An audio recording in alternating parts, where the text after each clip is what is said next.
kita buka Alkitab kita dari Filipi pasal 3 ayat 1 sampai 9. Tadi pagi juga sudah nyala. Volumenya tolong bisa kasih. Filipi 3 ayat 1 sampai 9. Kita baca berbalas-balasan seperti biasa. Saya ayat yang pertama dan ganjil, Ibu Bapak ayat yang kedua dan genap. Kemudian khusus ayat 9 kita baca bareng-bareng ya. Baik, mari kita mulai. Akhirnya saudara saya dulu. Saking semangatnya ya. Baik. Baik. Kita mulai. Ayat yang pertama dan ganjil saya kecuali 9, Ibu Bapak ayat yang kedua dan genap 9 kita bareng-bareng. Akhirnya saudara-saudaraku bersukacitalah dalam Tuhan. Menuliskan hal ini lagi kepadamu tidaklah berat bagiku dan memberikan kepastian kepadamu. Hati-hatilah pada nanti, hati-hatilah pada pekerja-pekerja yang jahat, hati-hatilah pada peminat-peminat yang palsu. Karena kitalah orang-orang bersunat yang beribadah kepada oleh Roh Allah dan bermegah dalam Kristus Yesus dan tidak menaruh percaya pada hal-hal lahiriah. Sekalipun aku juga ada alasan untuk menaruh percaya pada hal-hal lahiriah, jika ada orang lain yang dapat menaruh percaya pada hal-hal lahiriah, aku lebih lagi. Disunat pada hari ke-8 dari bangsa Israel dari suku Benyamin, orang Ibrani asli, tentang pendirian terhadap hukum Taurat, aku orang Farisi, tentang kegiatan aku penganiaya jemaat, tentang kebenaran dalam mentaati hukum Taurat aku tidak bercacat. Tetapi yang dalam merupakan keuntungan bagiku, sekarang waktu Kristus. Malahan segala sesuatu kuanggap rugi karena pengenalan akan Kristus Yesus Tuhanku lebih mulia daripada semuanya. Oleh karena dialah aku telah melepaskan semuanya itu dan menganggapnya sampah, supaya aku memperoleh Kristus bersama-sama dan berada dalam Dia bukan dengan kebenaran sendiri karena mentaati hukum Taurat, melainkan dengan kebenaran karena kepercayaan kepada Kristus, yaitu kebenaran yang Allah anugerahkan berdasarkan kepercayaan. Puji Tuhan, yang berbahagia adalah mereka yang mendengarkan, melakukan firman Tuhan. Saya hari ini mau berbagi tentang topik ini. Boleh slide saya.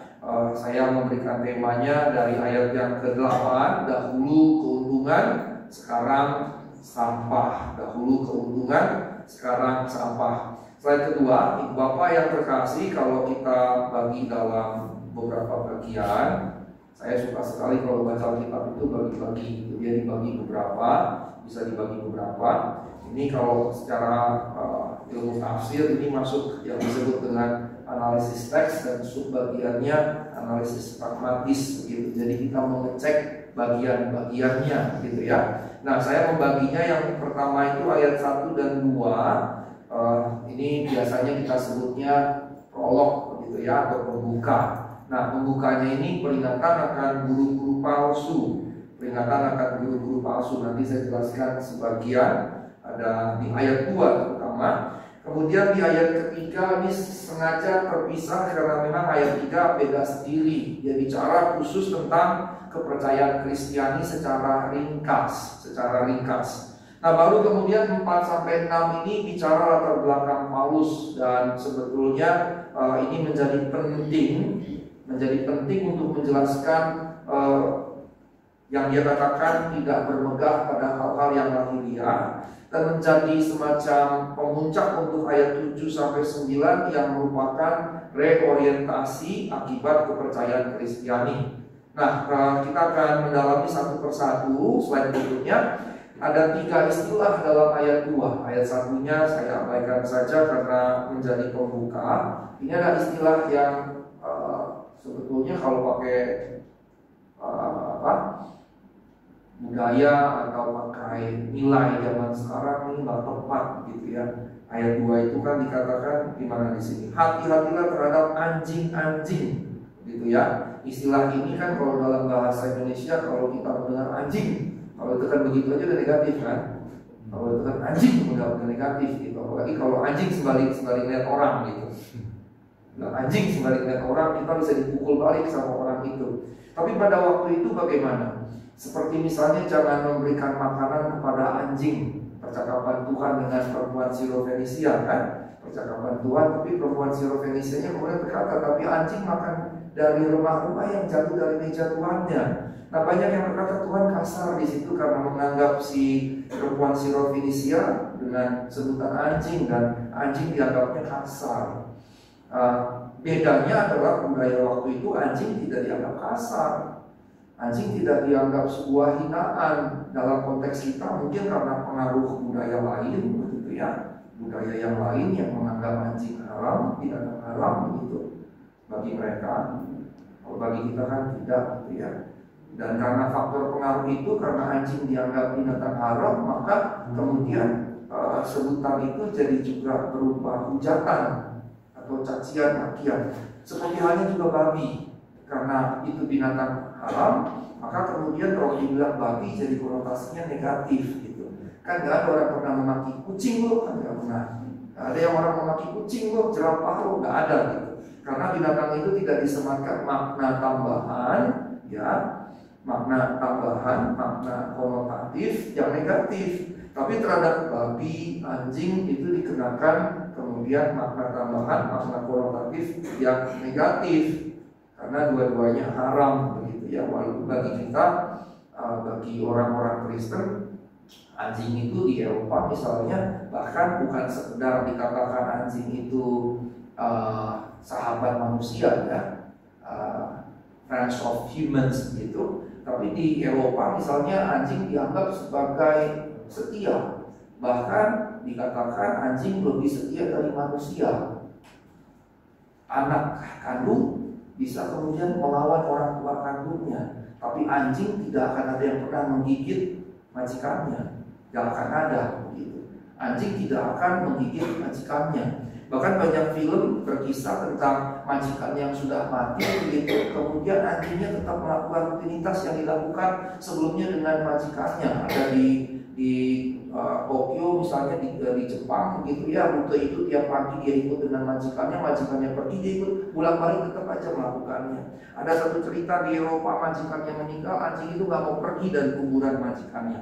Ada banyak sekali kisah-kisah itu. Jadi anjing tidak akan pernah, ini volumenya menurun ya, anjing tidak pernah menggigit majikannya. Tapi kalau anak itu bisa melawan, bahkan bisa membunuh orang tuanya, ya. Karenanya kemudian bukan hanya disebut setia, makanya ada istilah as faithful as a dog, setia seperti seekor anjing. Bahkan digambarkan anjing bisa lebih hormat kepada majikan daripada anak kandung kepada orang tua kandung. Nah, artinya bahwa mungkin hanya di konteks Indonesia atau konteks tertentu anjing negatif. Dalam konteks yang lain, dalam budaya yang lain, anjing bisa jadi positif begitu ya. Dalam contoh Sirofenisia tadi, Tuhan tidak hendak menghina perempuan Sirofenisia dengan menyebutnya hina, dengan menyebut bahwa remah-remah ini cocok untuk anjing begitu. Bahkan dalam narasi orang kaya dan kemudian Lazarus yang miskin, justru anjing dari orang kaya itu yang digunakan Tuhan menjilati borok-borok dari orang miskin yang sakit keras itu sebelum dia mati, paling tidak memberikan sedikit rasa nyaman. Justru di situ anjing itu digambarkan lebih memiliki belas kasihan dibandingkan manusia, dibandingkan orang yang kaya raya itu. Anjing digambarkan justru lebih memiliki belas kasihan. Nah, ini seputar anjing dulu. Nah, kemudian ternyata orang-orang Yahudi suka memberikan label kepada yang non-Yahudi. Maka waktu Tuhan bilang tidak baik memberikan makanan yang ada di meja Tuhan kepada anjing begitu, Tuhan sedang sebetulnya mengatakan kepada perempuan Sirofenisia, menurut orang Yahudi kamu dianggap anjing begitu. Nah, dengan kata lain, orang-orang Yahudi terutama para pemimpin agama akan menganggap orang-orang yang bukan Yahudi itu seperti anjing-anjing kelasnya, begitu, seperti anjing-anjing. Tapi di sini Paulus justru menggunakan kebalikannya. Kata-kata anjing itu justru dibalikkan kepada mereka. Jadi kalau pemimpin agama Yahudi menggunakan kata anjing untuk orang-orang yang bukan Yahudi tadi untuk menghinakannya, Paulus di sini justru menggunakan kebalikannya. Paulus justru mengatakan bahwa mereka justru yang adalah anjing-anjing begitu. Jadi Paulus seperti membalikkan begitu. Paulus seperti membalikkan. Nah, karenanya ketika dikatakan hati-hati terhadap anjing-anjing, maka yang dimaksudkan adalah para pemimpin agama Yahudi. Kemudian yang kedua dengan yang ketiga ini menjadi menarik. Mengapa menarik? Karena ini seperti dua aspek. Pekerja-pekerja yang jahat, kalau anjing-anjing itu di luar tubuh Kristus, di luar gereja, maka pekerja-pekerja yang jahat ini justru di dalam gereja. Pekerja-pekerja yang jahat ini bicara pelayan-pelayan di dalam gereja yang jahat. Dan karena ini aspek pertama yaitu moral. Ini bicara para pelayan, kalau konteks sekarang termasuk pendeta, yang secara moral tidak baik, yang secara moral jahat, yang secara moral justru bisa menjerumuskan orang. Ini aspek yang pertama, sisi yang pertama. Sisi yang kedua, penyunat-penyunat palsu. Ini sama saja dengan pengajar palsu. Mengapa demikian? Karena pada waktu itu ada orang-orang yang menjadi Kristen dari agama Yahudi yang kemudian menjadi pengajar-pengajar, tapi kemudian masih mengajarkan bahwa untuk menjadi percaya di dalam Kristus, orang yang bukan Yahudi tetap harus disunat, begitu. Tetap harus disunat.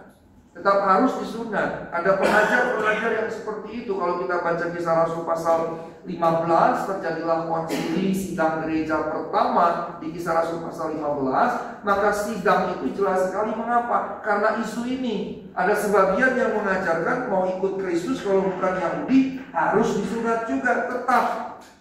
Padahal Paulus sudah mengkhotbahkan tidak perlu lagi disunat. Sunat yang ada adalah sunat jasmani, bukan lagi jasmani. Sunat yang ada bukan lagi sunat lahiriah, tetapi sunat batin. Itu yang dipercakapkan oleh Rasul Paulus. Maka di sini penyunat-penyunat palsu ini adalah pengajar palsu yang berarti bicara doktrin. Jadi ada dua sisi. Sisi yang pertama ini bicara perilaku moral, sisi yang kedua bicara ajaran doktrin. Dan ini dipahami sebagai sebetulnya satu kesatuan. Yang seharusnya sebagai orang percaya kita punya dua sisi ini. Cukup banyak orang yang perilaku moralnya baik, doktrinnya tidak baik. Sebaliknya cukup banyak yang doktrinnya tidak baik, perilakunya baik, begitu. Tapi lebih parah lagi, sudah doktrinnya tidak baik, perilakunya tidak baik. Tadi dia suruh jauhin, makanya saya jauhin. Sekarang saya disuruh deketin. Tes belum gak masuk ya? Ini masuk kok kedengeran? Oh, di speakernya enggak? Masuk kecil. Oke, pakai. Saya copot saja lah biar menggantungnya enggak. Tes, baik. Ini kali lain harus kita perbaiki ya. Baik, kita lanjutkan. Saya sampai di mana tadi? Ya baik. Jadi ini adalah dua sisi, moral dan kemudian doktrin. Ya ini harus hadir dua-duanya. Kita tidak bisa berkata yang penting ajarannya baik, moralnya nggak baik nggak apa-apa, itu nggak bisa. Doktrinnya harus baik, moralnya harus baik. Kemudian kita nggak bisa bilang ya moral dia baik kok, jadi kalau ajarannya nggak baik nggak apa-apa. Ini tidak bisa. Dia dua-duanya harus baik, Dan perhatikanlah bahwa yang satu tidak membenarkan yang lain. Jadi kalau moralnya baik tidak membenarkan doktrin yang salah. Sebaliknya doktrin yang benar tidak membenarkan moral yang salah, begitu. Jadi dua-duanya harus berjalan beriringan. Seseorang bisa saja punya doktrin yang baik, tapi moralnya buruk. Dan karenanya tidak membuat dia jadi benar, dia tetap buruk secara moral, begitu. Sehingga kita tidak boleh berkompromi, ya nggak apa-apa lah moralnya nggak baik, yang penting ajarannya baik. Tidak bisa seperti itu. Dua-duanya harus berjalan beriringan bersama-sama. Doktrinnya harus baik, moralnya harus baik. Nah, Bapak yang terkasih, itu bagian yang pertama yang Rasul Paulus mau sampaikan, dan Rasul Paulus katakan hati-hatilah. Hati-hatilah. Jadi ini sebetulnya tanggung jawab siapa? Tanggung jawab kita. Kita semua, bukan hanya pendeta, tapi kita semua harus berhati-hati, harus waspada. Berarti kita harus mencermati si ini ajarannya bagaimana, kemudian perilakunya bagaimana. Tidak bisa pokoknya yang penting yang ini bagus, gua nggak pusing dia moralnya, pokoknya doktrinnya benar. Itu juga tidak bisa. Yang penting doktrinnya benar, moral gimana nggak masalah, nggak bisa juga. Atau yang penting moralnya benar. Dan seringkali orang jadikan argumentasi ini. Dia hidup benar kok, dia hidup suci kok, dia hidup kudus kok, dia bahkan menyerahkan dirinya untuk Tuhan, dia beri hartanya semua untuk Tuhan, berarti ajarannya benar dong. Nggak bisa begitu. Banyak orang yang tidak percaya Tuhan pun, yang tidak percaya Tuhan ada, juga bisa memberikan seluruh dirinya untuk orang-orang lain, kan begitu. Nah, Bapak yang terkasih dalam Tuhan Yesus Kristus, karenanya dikatakan berhati-hatilah, waspadalah. Berarti tugas kita untuk memperhatikan bagaimana baik perilaku maupun ajaran seseorang. Dua-duanya penting. Nah, bagian yang kedua, boleh ke slide berikutnya, slide keempat, yaitu identitas kepercayaan Kristiani. Identitas kepercayaan Kristiani. Kalau Ibu Bapak memperhatikan di bagian yang ketiga ini menarik karena dikatakan orang-orang bersunat, tapi sebelumnya saya mau bicara tentang beribadah oleh Roh Allah, bermegah dalam Kristus Yesus. Dan ini sebetulnya mau menunjukkan aspek Tritunggal itu, mau menunjukkan aspek Trinitarian tadi, ya, bahwa kepercayaan Kristiani adalah Trinitarian. Ada satu orang japri saya, dan dalam satu teks hanya disebut Bapa dan Anak. Terus kemudian yang berkata aku dan Bapa adalah satu. Terus dia japri, ini bagaimana Pak? Saya katakan itu Tritunggal. Pak, masa ini Tritunggal? Roh Kudusnya nggak ada kok. Dia bilang begitu. Saya bilang salah, kamu pahami. Bukan berarti bahwa ketika Roh Kudus tidak disebut di situ itu tidak Tritunggal. Jadi kalau hanya disebut Bapa dan Anak, nggak ada Roh Kudusnya, dengan tidak ada Roh Kudus bukan berarti ini bukan Tritunggal. Tapi dengan menyebut aku dan Bapa adalah satu, adalahnya bentuk jamak, kemudian satu, adalahnya bentuk jamak berarti mengakui Bapa dan Anak dua pribadi yang berbeda, dan itu konsepnya Tritunggal. Nah, di sini juga kalau kita perhatikan beribadah oleh Roh Allah, bermegah dalam Kristus Yesus, jelas sekali konsepnya Tritunggal. Sehingga ayat 3 mau menegaskan identitas kepercayaan kita. Ketika kita adalah mengaku orang Kristen, maka identitas kita adalah percaya pada Allah Tritunggal.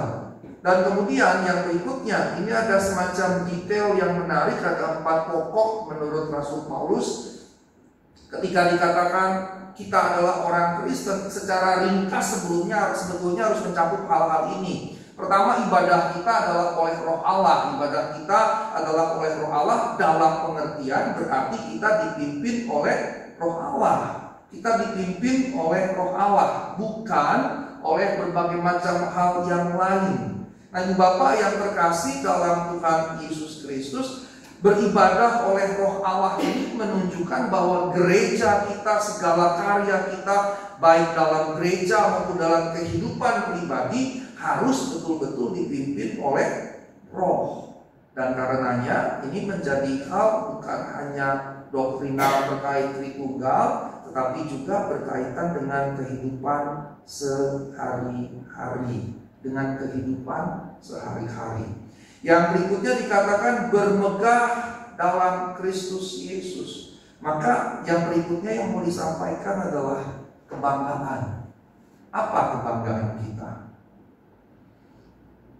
Apa yang menjadi kebanggaan kita dalam kehidupan kita? Kita bisa loh, sekalipun gak punya apa-apa, tetap sombong. Sombong itu tidak butuh modal untuk sombong. Sombong itu tidak butuh modal kapital untuk jadi sombong. Orang bisa sama sekali dalam segala sesuatu tidak punya apa-apa, tapi sombong. Tetap bisa. Karena itu bicara nilai diri dan tidak tergantung pada apa yang di luar dirinya. bisa berkaitan dengan yang ada di luar dirinya, harta benda, kedudukan, jabatan, posisi, popularitas, tapi bisa juga tanpa itu. Karena itu bicara di dalam, nilai diri yang ada di dalam. Nah, karenanya Ibu Bapak yang terkasih dalam Tuhan Yesus Kristus, kita mesti cek nih, kita bermegahnya akan apa? Hal apa yang bisa kita megahkan? Hal apa yang selama ini kita banggakan, bahkan mungkin kita sombongkan dari diri kita sendiri? 2 minggu lalu saya khotbah dari perempuan berdosa kan. Nah, sekarang saya mau mengajak kita untuk melihat cerita yang mirip terkait itu yang ada di Lukas 18. Boleh kita mundur dulu ke Lukas, boleh tayangkan pasal 18. Ini ada narasi orang Farisi dan pemungut cukai. Mulai dari ayat yang ke-9. Ayat 9-nya saja begini. Boleh tayangkan Lukas 18 ayat yang ke-9. Ayat ini saja berkata di pembukanya begini. Dan kepada beberapa orang yang menganggap dirinya benar dan memandang rendah semua orang lain. Jelas sekali berkaitan sekali dengan apa yang saya sampaikan. Ketika kita menjadi bukan hanya bangga tapi sombong begitu. Ya, entah karena punya kedudukan, kekuasaan, posisi, popularitas, kekayaan, dan seterusnya, atau tanpa itu sama sekali pun tetap bisa. Nah, Tuhan Yesus berkata kepada beberapa orang yang menganggap dirinya sendiri benar dan memandang rendah orang lain, Yesus mengatakan perumpamaan ini. Singkatnya, kita langsung saja ke ayat 11. Boleh tayangkan ayat 11. Orang Farisi itu berdiri dan berdoa dalam hatinya begini. Ya Allah, aku mengucap syukur kepadamu karena aku tidak sama seperti semua orang lain. Bukan perampok, bukan orang lalim, bukan pezina, dan bukan juga seperti pemungut cukai ini. Dia nunjuk lagi sama orang lain. Dia tunjuk lagi orang lain. Terus apa lagi ayat 12? Ayat 12, aku berpuasa 2 kali seminggu. Ada nggak di sini yang 2 kali seminggu berpuasa? Nggak ada kan? Nggak ada. Tubuh kita rata-rata menyaksikannya. Apalagi perut saya ini. Saya udah kena diabetes, berusaha mengecilkan saja susahnya minta ampun. Udah ngatur makan segala macam. Tiap kali bangun pagi lihat timbangan, kok nggak bergerak-bergerak, turun jarumnya gitu. Tetap aja stay di 75 gitu. Kadang naik 76, 77. Terus balik lagi 76, 75, bolak-balik itu padahal udah jaga makan. Ada nggak yang puasa 2 kali seminggu? Kayaknya hampir nggak ada lagi. Karena orang Yahudi itu biasa puasa 2 kali seminggu. Seperti teman-teman Muslim kita, Senin Kemis ya. Mereka puasa Senin Kemis. Begitu orang Yahudi, orang Timur Tengah punya kebiasaan puasa 2 kali seminggu. Dulu saya 2 tahun itu Senin sampai Sabtu puasa non-stop, nggak mindahin jadwal makan, betul-betul skip makan. Pagi cuma sarapan sedikit, nanti makan lagi jam 6 sore. Jadi 12 jam gitu. Mirip intermittent fasting, tapi saya tujuannya bukan fisik tapi lebih spiritual. Akibatnya gara-gara 2 tahun puasa saya sampai 43 kilo berat badan saya waktu itu. Jadi ciut sekali. Tapi sekarang saya hampir nggak pernah puasa kecuali kalau ada pergumulan. Terus yang berikutnya, aku memberikan 1/10 dari segala penghasilanku. Kita di sini sudah tidak memungut persepuluhan. Dulu waktu Logos berdiri di GKB sebelum COVID, kita punya komitmen ada iuran bulanan sukarela. Tapi sekarang kita belum melakukannya lagi. Tapi saya pikir pelan-pelan kita mesti menghidupkannya lagi guna menopang pelayanan di gereja kita ya. Sukarela dan tidak akan ditembak untuk membayarkannya, tapi paling tidak kita perlu perlahan-lahan ke sana karena gereja ini perlu didukung juga. Tapi kalau kembali ke sini Bapak yang terkasih, saya mau berkata bahkan banyak hamba Tuhan kalah dengan orang Farisi ini. Kemudian ayat 13 bandingannya, pemungut cukai itu berdiri jauh-jauh, tidak berani menengadah ke langit, melainkan memukul-mukul diri dan berkata, ya Allah, kasihanilah aku orang berdosa ini. Ayat 14, dari 2 orang itu siapa yang dibenarkan menurut Tuhan? Ayat 14 berkata, aku berkata kepadamu, orang ini, pemungut cukai itu, pulang ke rumahnya sebagai orang yang dibenarkan Allah.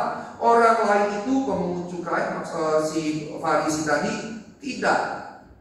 Jadi justru ketika kita merasa kita paling rohani, paling kudus, paling saleh, paling benar, dan semua paling lainnya, kita justru sudah salah.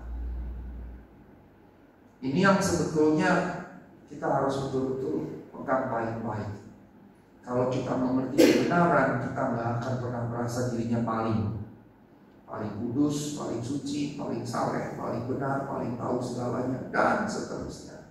Kemudian menuding-nuding orang seperti tadi orang Farisi, aku begini, tidak begini, tidak seperti dia. Tapi justru ketika dia menuding orang lain itu merasa dirinya rohani, orang lain itu tidak, justru orang itu yang dibenarkan, dia tidak dibenarkan. Nah, ini jadi catatan penting bagi kita sekalian. Boleh kembali kepada slide saya yang keempat. Jadi bermegah dalam Kristus Yesus berarti tidak punya hal lain lagi yang kita sombongkan, kita banggakan. Mau kedudukan, harta, benda, posisi, apapun, atau juga anak. Ketika kita makin beranjak tua, kita bisa saja kemudian menyombongkan anak kita. Ini anak saya begini, anak saya begini. Kita bisa saja terjatuh pada hal-hal yang seperti itu. Bisa juga pada hal-hal yang lain. Atau bisa saja sombong tapi tidak punya apa-apa, tapi tetap sombong. Maka ayat ini menegaskan tidak boleh kita bermegah akan apapun. Kalaupun boleh bermegah, kata Paulus, jikalaupun aku bermegah di dalam Kristus. Maka ini harus jadi prinsip dasar kita sebagai orang Kristen. Yang kita banggakan Kristus. Apa yang kita banggakan dalam Kristus? Bahwa dia telah mati bagiku, dia telah menebus dosa-dosaku, aku yang seharusnya binasa, karya salibnya membuat aku ditebus, membuat aku dibenarkan. Dan itu yang jadi kebanggaan, kesukacitaanku, kegembiraan hatiku, gak ada lagi yang lain. Harusnya begitu. Tapi kalau mau jujur, kalau kita bicara pakai logika modern, ini nonsens bagi banyak orang modern. Nonsens begitu. Bagi banyak orang modern ini nonsens sekali. Orang-orang modern zaman sekarang berlomba-lomba justru. Berlomba-lomba dengan segala hal yang dia miliki untuk menunjukkan kemegahannya, kehebatannya begitu. Tapi di sini kita ditegur oleh firman Tuhan tidak begitu. Saya balik ke atas, orang-orang bersunat, maka orang-orang bersunat berkaitan dengan yang di bawah, tidak menaruh percaya pada hal-hal lahiriah, maka sunatnya bukan sunat lahiriah, sunatnya bukan sunat jasmaniah. Dan dalam kekristenan, sunat bagi orang Yahudi, bagi orang Kristen itu baptis. Sunat bagi orang Yahudi itu, bagi orang Kristen baptisan. Gitu ya. Jadi kita tidak perlu lagi disunat. Kalaupun disunat bukan lagi faktor religius, hanya faktor kesehatan dan lain-lain, tapi bukan faktor religius. Nah, Bapak yang terkasih dalam Tuhan Yesus Kristus, waktu kemudian dia berkata tidak menaruh percaya pada hal-hal yang lahiriah, maka kita akan lihat slide berikutnya. Tapi sebelum ke slide berikutnya, tetap di slide ini kita akan lihat bahwa Paulus akan menunjukkan hal-hal apa yang secara lahiriah dia bisa bermegah, yang bagi kita mungkin bisa berbeda. Kemegahan kita bisa hal-hal yang lain. Tapi Rasul Paulus katakan tidak lagi menaruh percaya pada hal-hal yang lahiriah. Karenanya hal-hal yang lahiriah ini bisa mencakup segala sesuatu, sehingga percaya kita, keyakinan kita tidak lagi ditaruh pada itu. Nah, slide berikutnya, slide kelima. Mari kita lihat, kita bandingkan dulu Rasul Paulus. Sorry, ini agak kecil, tetapi karena ada cukup banyak poin.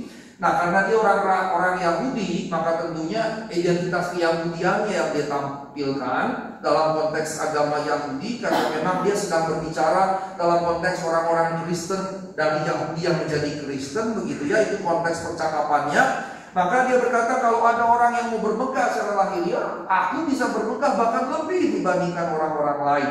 Misalnya yang pertama, disunat pada hari ke-8.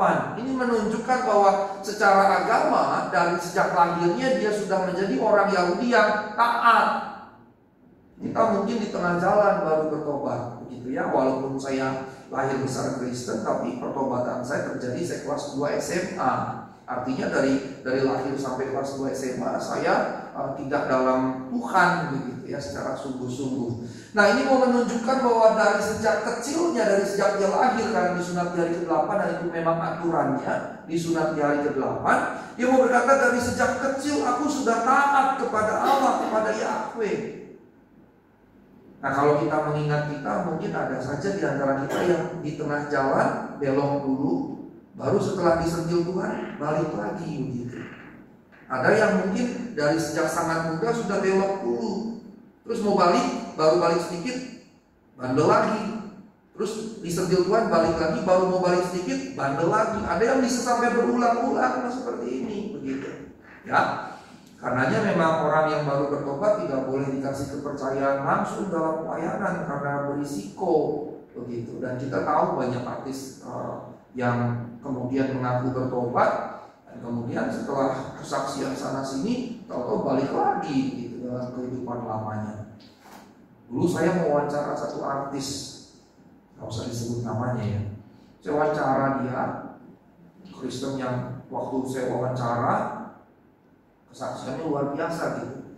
Dia anggota DPR RI waktu itu. Dan kemudian waktu saya wawancara ceritanya luar biasa rohani sekali. Gak lama menikah, pindah agama. Terus kemudian udah keburu terbit, begitu waktu terbit, terus gak lama berapa bulan kemudian dia pindah agama. Waduh, saya malunya minta ampun gitu.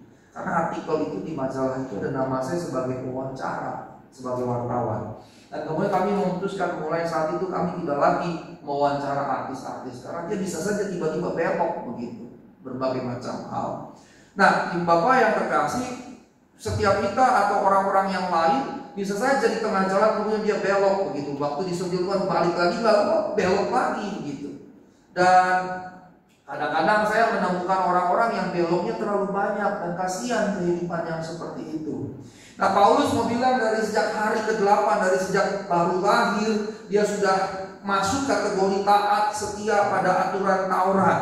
Kemudian ada beberapa identitas kesukuan, ada 3 di situ, bangsa Israel. Ini bicara kebangsaan, suku Benyamin ini bicara sukunya. Kemudian orang Ibrani asli berarti dia bukan proselit.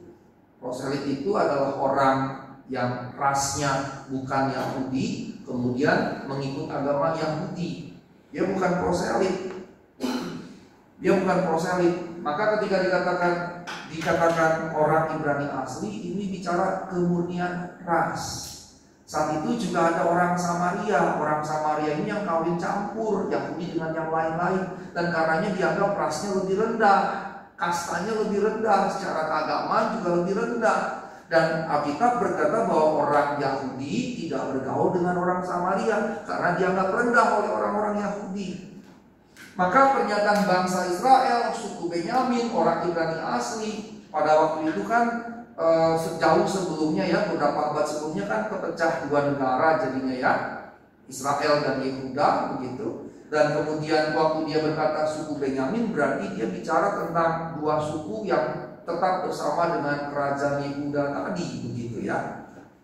Jadi dia bicara bahwa sukunya murni nih, 2 suku ini, bukan yang kemudian 10 yang dibuang ke Asyur atau sisa-sisa atau yang kawin-mawin. Karena waktu dibuang ke Asyur ada sebagian yang sisa di situ. Kemudian kerajaan Asyur kirim orang dari berbagai daerah yang dia jajah, dimasukkan di situ dan kawin-mawin mereka, campur baur. Itu yang kemudian jadi Samaria dan seterusnya. Jadi bisa dibayangkan pernyataan bangsa Israel, suku Benyamin, orang Ibrani asli mau menunjukkan kemurnian rasnya. Nah, yang berikutnya dikatakan orang Farisi. Saat itu ada beberapa kelompok atau mazhab agama Yahudi. Yang pertama orang Farisi, kemudian Saduki, kemudian Eseni, kemudian Zelot. Salah satunya Simon Zelot jadi pengikut atau rasul Tuhan. Eseni ini di Alkitab tidak ada, tapi penemuan arkeologis membuktikan keberadaannya bahkan sudah ada sebelum Tuhan Yesus datang ke dunia. Nah, yang ada dalam Alkitab Farisi dan Saduki. Tapi dari Farisi dan Saduki itu hanya 3 kali disebut dalam Perjanjian Baru, dalam keempat Injil. Selebihnya Farisi. Dan bahkan sampai sekitar 3 abad kemudian Farisi masih eksis. Tapi setelah abad ketiga ya sudah kemudian kelompok ini kemudian lenyap. Nah sebelumnya 1,5 abad sebelumnya dia juga sudah eksis. Berarti mazhab Farisi ini kurang lebih 4-5 abad dan lumayan kuat, lumayan lama dan lumayan kuat. Maka waktu dia berkata dia orang Farisi, dia mau menunjukkan dia salah satu bagian dari mahkamah agama Sanhedrin, karena mahkamah agama terdiri dari 4 kelompok, yaitu ahli-ahli Taurat, tua-tua Yahudi, dan imam-imam kepala. Berarti dia bagian dari mahkamah agama atau Sanhedrin ini. Nah yang berikutnya ada 2 bagian di sini, ya, kegiatan aku penganiaya jemaat, kebenaran dalam mentaati hukum Taurat, tidak bercacat. Penganiaya jemaat ini bukan hal yang buruk dalam perspektif orang Yahudi. Karena apa? Dia jadi pembela, jadi defender, jadi pembela, gitu. Laskar kurang lebih gitu ya, laskar Yahudi gitu. Kalau kita gunakan istilah sekarang, dia jadi laskar Yahudi. Dia jadi pejuang iman Yahudi, pemurnian. Siapapun yang mengajarkannya ngaco, bidat, sekte segala macam, dan kekristenan, Bapak perlu tahu saat itu dianggap sekte. Maka dikejar-kejar, dianiaya dan dibunuhi supaya apa? Tidak mengkamirkan, mencemarkan agama Yahudi. Jadi waktu dia sebut kegiatan aku penganiaya jemaat, ini justru menunjukkan dia pejuang iman dalam konteks berpikir agama Yahudi. Nah dalam kebenaran menaati hukum Taurat, dia tidak bercacat. Kita bisa berkata, wow, ini gila sekali orang ini. Gila, quote unquote, dalam pengertian kalau dia berani berkata tidak bercacat, maka dia tidak bercacat. Artinya ini bukan sebuah kesombongan, tapi jelas sebuah refleksi, aku tidak bercacat. Maka kesaksian Rasul Paulus ini berbeda dengan kesaksian orang yang misalnya berbuat jahat, masuk penjara gitu, entah bunuh orang, ketemu di penjara terus keluar. Begitu. Bukan seperti itu. Ini bukan orang yang penjahat kemudian bertobat, bukan. Waktu dia belum ketemu Tuhan, dia seorang pemimpin agama yang betul-betul terpandang, terhormat, bersih, tak bercacat. Bayangkan. Yang kalau misalnya dia tidak menjadi pengikut Kristus, sangat mungkin dia jadi imam besar, kan? Sangat mungkin dia jadi imam besar. Karena sebelumnya Gamaliel adalah gurunya, profesornya, guru besarnya. Dan Gamaliel terhormat sekali di mahkamah agama Yahudi. Suaranya didengar oleh mahkamah agama. Nah kalau dia jadi muridnya Gamaliel, maka dia akan jadi penggantinya Gamaliel kemudiannya. Sehingga sangat mungkin kemudian dia jadi imam besar. Ibu Bapak bisa bayangkan potensi yang dia terima. Tapi ketika dia menjadi percaya kepada Kristus, kita tahu di ujung hidupnya mati, kan, dipenggal kepalanya. Nah ketika di ayat 3 dikatakan tidak menaruh percaya pada hal-hal lahiriah, dia berkata kalau itu aku bisa lebih lagi percaya, dan dia sebutkanlah ini semua. Nah Bapak yang terkasih, kita juga sebetulnya kalau kita daftarkan, kita mungkin saja punya hal-hal yang kita bermegah. Kita bisa saja punya hal-hal yang kita mungkin jadikan itu kemegahan kita, kesombongan kita gitu. Ya sangat mungkin. Kalau tanya pasti, oh sangat mungkin, sangat banyak yang saya bisa sombongkan yang membuat saya sombong gitu. Sangat mungkin dan sangat banyak. Tapi justru di situ bahayanya, apakah kemudian saya menyombongkan, membanggakan itu gitu.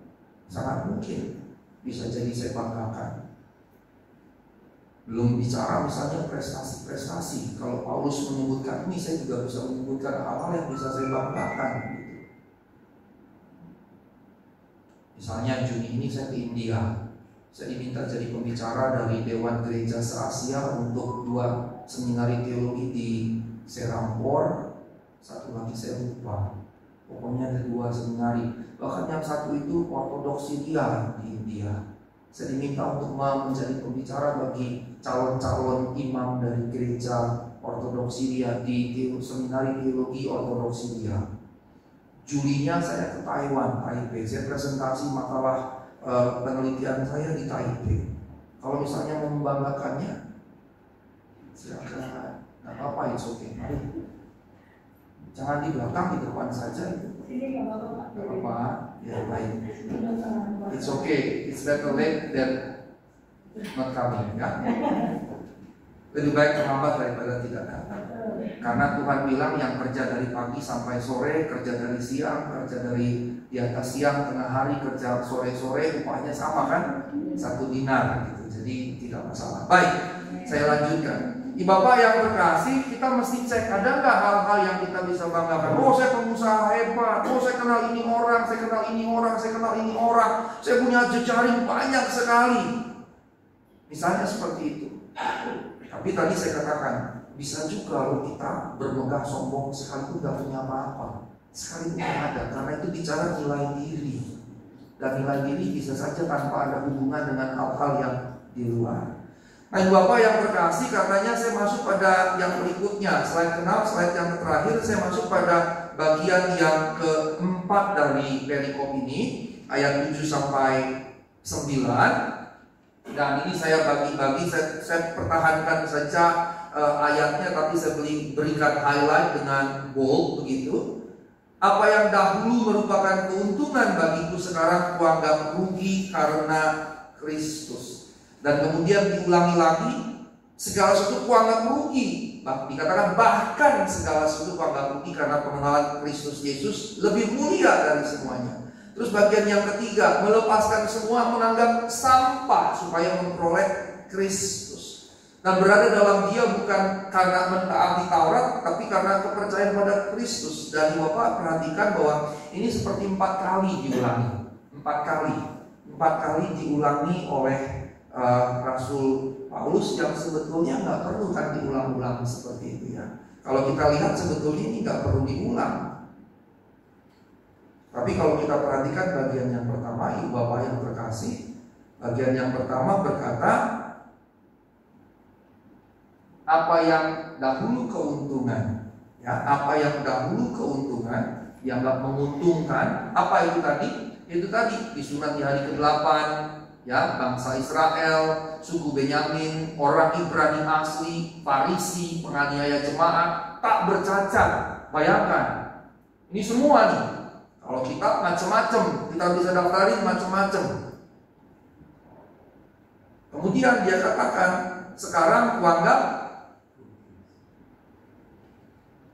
sampah. Ini sebetulnya terjemahan yang di atas itu rugi, baru yang keberapa itu, ketiganya baru sampah. Ya, yang di atas itu pertama rugi dulu. Apa yang dimaksud dengan rugi?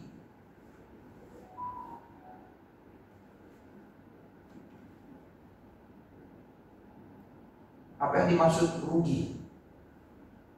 Kalau tadinya keuntungan, sekarang kuanggap rugi. Ini berarti plus, ini berarti minus. Berarti apa?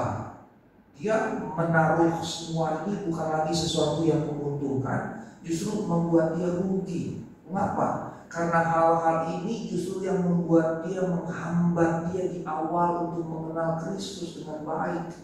Justru hal-hal ini menghambat dia mengenal Kristus. Sampai apa yang terjadi? Tuhan mesti intervensi kan sebetulnya. Lagi dalam perjalanan yang musik, tiba-tiba Tuhan menampakkan diri. Begitu. Ini kan Tuhan jadi seperti intervensi. Tetapi ketika Tuhan intervensi dan dia mengenali bagian yang di sini, di bagian bawah ini, karena pengenalan akan Kristus Yesus, begitu dia mengenal Tuhan Yesus Kristus, dia betul-betul menganggap ini semua kerugian, gak ada nilainya sama sekali, gak ada nilainya sama sekali. Nah, Bapak yang terkasih, kemudian kita bahas bagian yang ketiga, karena saya ingin memberikan penekanan pada sampah tadi. Apa yang dikatakan? Oleh karena dialah aku melepaskan semuanya ini dan menganggapnya sampah supaya aku memperoleh Kristus. Ibu Bapak yang terkasih, di situ dikatakan sampah. Nah, ini sebetulnya adalah terjemahan yang sopan. Terjemahan yang sopan dalam bahasa Indonesia. Terjemahan yang sopan. Mengapa? Karena kalau kita mengecek bagaimana Alkitab bahasa asli, bahasa Yunani menggunakan istilahnya, maka istilah yang digunakan ini lebih cocok diterjemahkan kotoran. Kotoran binatang atau kotoran manusia. Dalam bahasa Yunaninya skubalon. Dan kalau di dalam bahasa Inggris ada beberapa yang menerjemahkannya rubbish, tapi ada juga yang lebih tajam dump.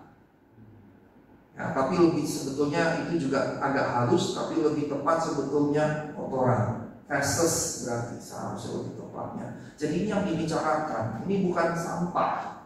Jadi Bapak bisa bayangkan semua yang agung, yang mulia, yang besar, yang luar biasa ini bahkan kemudian bukan hanya dianggap rugi, tapi kemudian dianggap tak bernilai sama sekali. Mengapa? Karena dianggap kotoran, gak ada nilainya sama sekali kan. Kenapa yang terjadi dengan kotoran? Kita buang kan.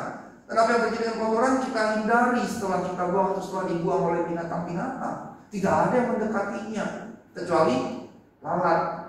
Makanya Beelzebul itu disebut Lord of Dung, dewa lalat, dewa kotoran. Nah, Bapak yang terkasih dalam Tuhan Yesus Kristus, ini sebetulnya satu poin yang penting. Kepercayaan Kristiani kita harus membuat kita mengalami reorientasi. Reorientasi, saya menggunakan istilah reorientasi, artinya sebetulnya sama dengan metanoia. Tadi jalan ke sini, kemudian balik arah ke sana. Harus seperti itu. Maka kita mesti mengecek nih, dulu yang kita anggap keuntungan itu apa? Dulu yang kita anggap kemegahan itu apa? Dulu yang kita anggap mulia, agung, luar biasa itu apa? Itu harus kita cek dulu. Dan kemudian kita cek sekarang, apakah sekarang masih kita anggap keuntungan? Apakah sekarang masih kita anggap kehebatan kita? Apakah sekarang masih kita anggap kemegahan kita, keuntungan kita? Kalau masih, berarti kita belum berubah. Dan kalau kita belum berubah, sebetulnya kita belum percaya. Mengapa? Karena kalau kita lihat bagian yang 1, 2, 3, oleh karena dialah aku telah melepaskan semuanya itu, menganggapnya sampah supaya memperoleh Kristus. Berarti ketika kita menjadi percaya Kristus harus ada pertukaran. Harus ada pertukaran. Ketika kita menjadi percaya kepada Kristus, maka harus ada pertukaran. Tidak boleh kemudian Tuhan saya tetap semua ini yang saya pegang ya, sambil pegang juga dua-duanya. Karena Tuhan bilang tidak mungkin menyembah dua Tuhan, Tuhan dan Mammon. Maka menjadi Kristen harus mengalami reorientasi yang menunjukkan adanya pertukaran, adanya exchange. Jadi dikatakan melepaskan semua itu, melepaskan keterikatan dengan semua itu, supaya aku bisa mengikatkan diri dengan Kristus. Yang berarti semua yang kita anggap bernilai itu harus kita jatuhkan betul-betul menjadi tidak bernilai, supaya dari situ kita bisa naruh Kristus setinggi-tingginya. Seberapa kita menganggap rendah yang lain-lain, segitulah kita menganggap tinggi Kristus. Kalau yang lain-lain masih kita anggap tinggi, berarti kita masih menganggap Kristus rendah. Seberapa kita menganggap yang lain-lain rendah, segitulah kita akan menganggap Kristus tinggi. Seberapa tinggi ketika kita menilai seberapa rendah yang lain-lain. Maka mari kita mengingat diri kita, merenungkan apakah ada hal-hal yang masih kita anggap tinggi dalam kehidupan kita di luar Kristus. Kalau ada masih, kita mesti bertobat. Amin. Mari kita bersatu dalam doa.